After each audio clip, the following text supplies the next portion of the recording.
Alhamdulillah, alhamdulillahillazi khalaqal mauta wal hayata liyabluwakum ayyukum ahsanu amala. Asyhadu an la ilaha illallah wahdahu la syarika lah, wa asyhadu anna Muhammadan abduhu wa rasuluh wa safiyyuhu min khalqihi wa khaliluh allazi addal amanah wa ballagha risalah wa nasahal ummah wa kashafallahu bihil ummah wa jahada billahi haqqa jihadih hatta atahul yaqin. Allahumma salli wa sallim wa zid wa an'im wa barik wa karrim ala sayyidina Muhammad wa ala alihi wa ashabihi ajmain. Amma ba'du fa ya ibadallah, usikum wa nafsi bitaqwallahi wa ta'atihi la'allakum tuflihun. Ittaqullaha haqqa tuqatih wa la tamutunna illa wa antum muslimun. Qala Allah ta'ala fi kitabihil karim wa huwa asdaqul qailin. A'udzu billahi minasy syaithanir rajim. Bismillahirrahmanirrahim. Fa amma man a'ta wattaqa wa saddaqa bil husna fasanyassiruhu lil yusra. Wa amma man bakhila wastaghna wa kazzaba bil husna fasanyassiruhu lil usra. Wa ma yughni anhu maluhu iza tawadda. Shadaqallahul azim. Ma'asyiral muslimin, jamaah Jumat rahimani wa rahimakumullah. Senantiasa kita bersyukur kepada Allah Subhanahu wa taala dengan mengucapkan alhamdulillahirabbil alamin atas segala nikmat dan karunia yang masih diberikan oleh Allah Subhanahu wa taala kepada kita. Hingga saat sekarang ini Allah masih memberikan kepada kita kesehatan, kesempatan, kenikmatan dalam kehidupan dengan keimanan kepada Allah Subhanahu wa taala. Mudah-mudahan setiap nikmat yang telah diberikan oleh Allah menjadi wasilah bagi kita di hadapan Allah untuk senantiasa bertaqarrub, mendekatkan diri kepada Allah Subhanahu wa taala. Amin ya rabbal alamin. Salawat dan salam kita mohonkan kepada Allah, semoga disampaikan semisal pahalanya buat seorang reformis Islam, figur sentral umat, suri tauladan bagi kita semuanya. Beliau adalah Nabi besar Muhammad sallallahu alaihi wasallam dengan mengucapkan Allahumma shalli ala sayyidina Muhammad wa ala ali sayyidina Muhammad.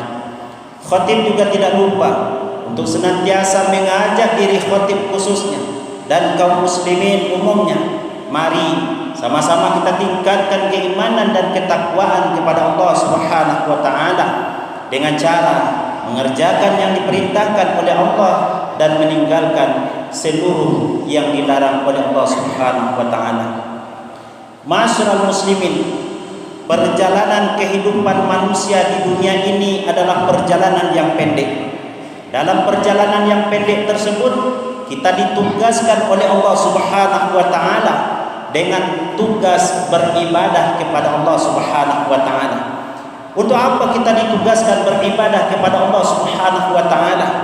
Agar kehidupan yang kita jalani di dunia ini membuahkan hasil yang gemilang nantinya ketika berada di akhirat, hari yang tidak akan ada habis-habisnya, hari yang kehidupan kita adalah kekal abadi di sisi Allah Subhanahu wa taala. Maka Allah mengatakan di dalam Al-Qur'an, "Faman kana yarju liqa'a rabbih falyamal amalan shalihan wa la yusrik bi ibadati rabbih ahada." Kata Allah, barang siapa yang mengharap perjumpaan dengan Rabb-nya, dengan Allah Subhanahu wa taala, falyamal amalan shalihan, maka hendaklah dia melakukan amalan-amalan soleh dan janganlah dia melakukan kesyirikan dalam ibadahnya kepada Allah Subhanahu wa taala. Ma'asyiral muslimin, jamaah yang dimuliakan oleh Allah Subhanahu wa taala, apa buah dari ibadah yang kita lakukan sebagai orang yang beriman kepada Allah Subhanahu wa taala, menjalankan ketaatan kepada Allah dalam kehidupan ini? Buahnya adalah kegembiraan yang akan diberikan oleh Allah Subhanahu wa taala. Ini disampaikan oleh Nabi sallallahu alaihi wasallam dalam riwayat Imam Bukhari dari sahabat atau dari istri Nabi sallallahu alaihi wasallam, Aisyah radhiyallahu anha. Kata Nabi sallallahu alaihi wasallam, "Man ahabba liqa Allah," barang siapa yang mencintai, mengharapkan perjumpaan dengan Allah, ahabballahu liqa'ah, maka Allah pun akan harap berjumpa dengannya. Wa man kariha liqa Allah, barang siapa yang membenci perjumpaan dengan Allah, tidak mau ingin bertemu dengan Allah Subhanahu wa taala, karihallahu liqa'ah, maka Allah pun juga akan membenci perjumpaan dengannya. Lalu Aisyah radhiyallahu anha menyambut perkataan Nabi sallallahu alaihi wasallam, "Ya Rasulullah, wahai Rasulullah, kunna lanakrahul maut," kami belum ingin mati wahai Rasulullah. Lalu dikatakan oleh Nabi, "Laisa zaka," bukan begitu maksudnya kata Nabi. "Walakinnal mu'min," tetapi seorang mukmin kata Nabi, "Iza hadarahul maut," apabila hadir kepadanya kematian, "busyira biridwanillahi wa karamati," maka dia akan diberi kabar gembira oleh Allah Subhanahu wa taala dengan keridhaannya dan kemuliaan dari Allah untuk orang mukmin tersebut. Falaisa syai'un, maka tiadalah sesuatu yang ahabba ilaihi mimma amamah, yang lebih dicintainya dibandingkan dengan apa yang ada di hadapannya. Harta, anak, tahta, jabatan ketika sakaratul maut, yang ada adalah nikmat Allah berupa surganya Allah ditampakkan ke hadapannya. Dan inilah yang terjadi pada Asiyah binti Muzahim, istri dari Fir'aun. Ketika kematian datang kepada Asiyah dan ingin dilengkapi dengan dilemparkan batu oleh Fir'aun kepada Asiyah tersebut, Allah kabulkan doanya.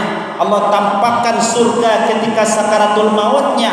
Doanya ketika hidup, "Rabbi banili indaka baitan fil jannah," wahai Tuhanku, berikanlah kepadaku sebuah istana di dalam surgamu ya Allah. Diberi dia kabar berita gembira ketika sakaratul mautnya.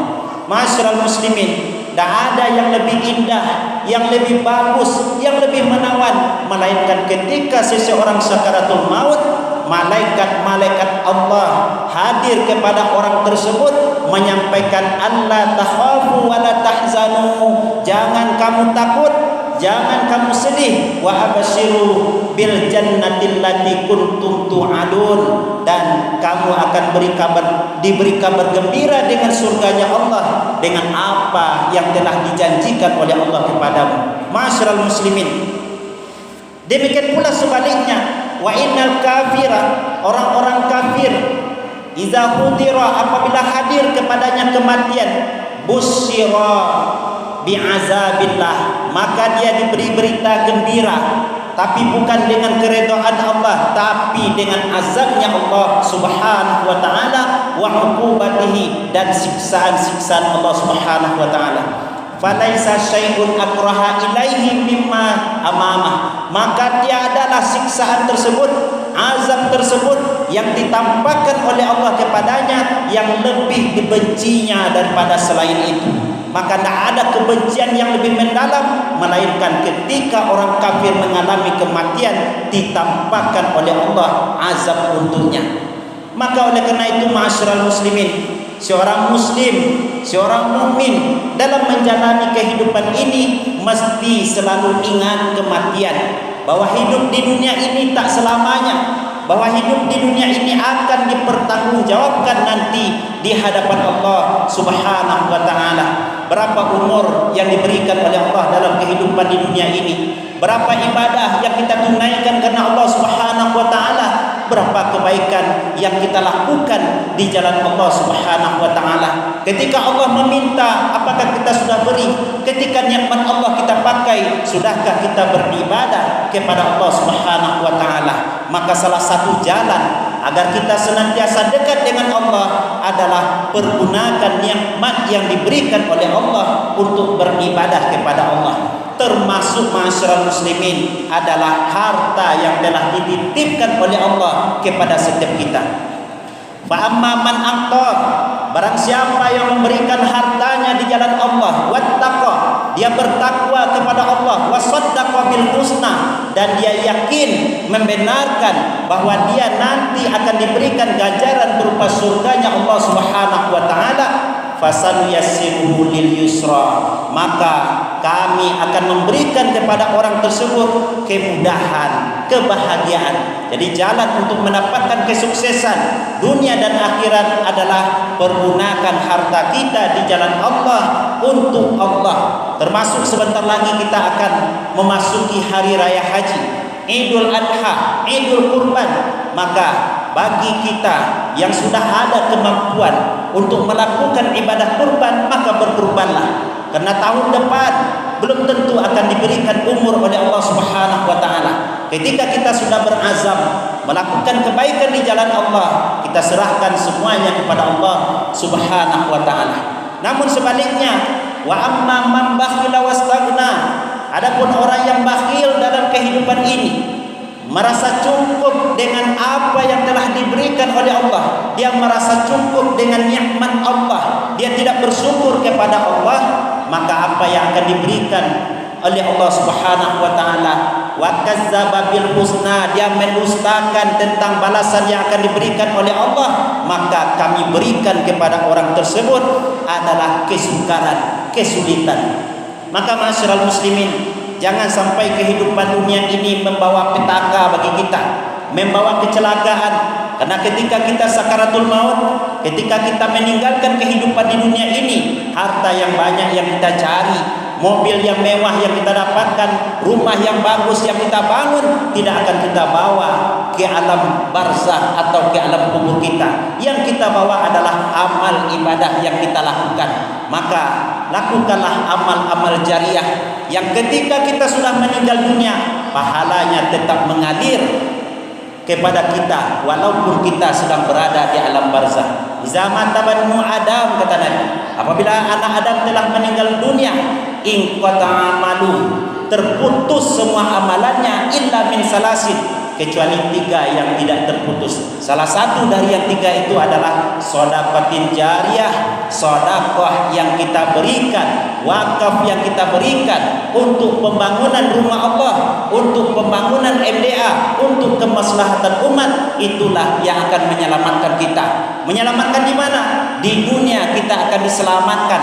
Mana qasat sadaqatun min mal, tidak ada ruginya, kata Nabi, orang yang mensedekahkan hartanya di jalan Allah. Di akhirat dia akan diselamatkan dari api nerakanya Allah Subhanahu wa taala. Mudah-mudahan kita adalah orang-orang yang termasuk ingin berjumpa dengan Allah dengan cara meningkatkan ibadah dan ketaatan kita kepada Allah Subhanahu wa taala, sembari selalu berdoa kepada Allah agar kita diberikan kekuatan oleh Allah untuk istiqamah menjalankan agama Allah dan ketaatan kepada Allah Subhanahu wa taala. Fa'tabiru ya ulil absar la'allakum turhamun.